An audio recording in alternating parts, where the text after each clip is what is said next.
Hey YouTubers, I wanted to talk about modular blip. What is that? So back in the day when I had an Oberheim expander, there was a sound on there called Brazz, B-R-A-Z-Z. And what was interesting about it, it was a typical analog brass sound, but it had a kind of a lip sound to the beginning of it. And I dove into the programming and discovered that what they were doing is they were bending the pitch of one of the oscillators at the very front of the sound, and it immediately would go away. But every time you struck the sound, you would get this sort of a blip. And I had kind of forgotten about it. And then the other day I was watching a video. You guys need to watch this. They interviewed Steve Pacaro from Toto, and they actually talk a lot about hardware in it and some of the way he programs. And he was talking about adding blip to a sound. That was one of the things he learned. And I think he learned it from Roger Lynn, of the drum machine guy. So basically what he did is he took an extra envelope, and now he has here's a picture. He had a modular Polyfusion modular back in the day. And there's this classic picture of him in the 80s with that modular. But he would take an extra envelope and apply it to the frequency of one of the oscillators, keeping the other oscillator normal. And so what would happen is that one oscillator would bend very quickly and then go back to normal. And then it's the combination of it bending and the combination of what he called the rub against the two oscillators as they're out of tune and then coming back close to into tune. So I'm going to demonstrate that for you.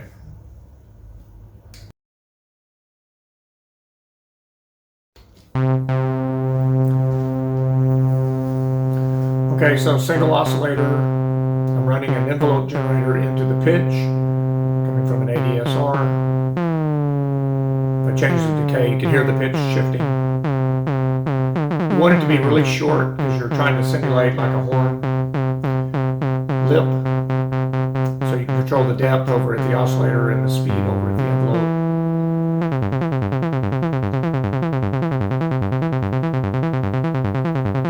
Just adds bite to the sound. That's a single oscillator by itself.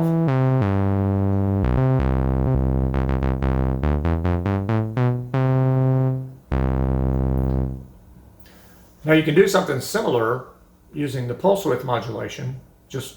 They didn't talk about this in the video, but I thought I'd show it to you. So we'll take the output of the oscillator as a square wave, modulate the pulse width with that same envelope. Not so much a horn sound, but a nice electronic sound. But it just adds a little bite to the beginning of the sound. It would otherwise be pretty simple.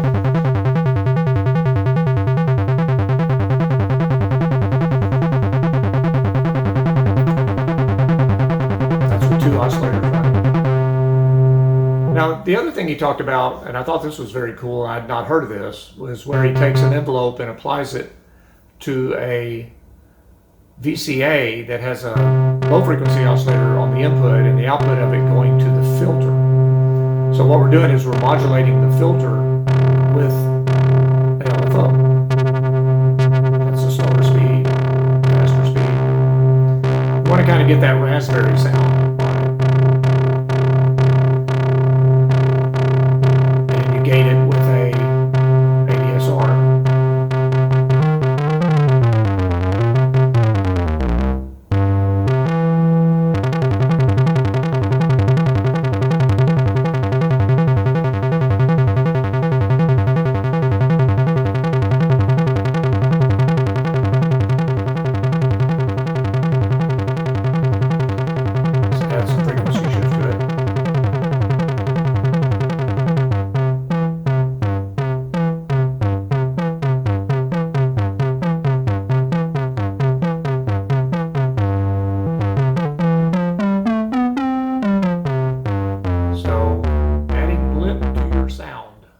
Sound.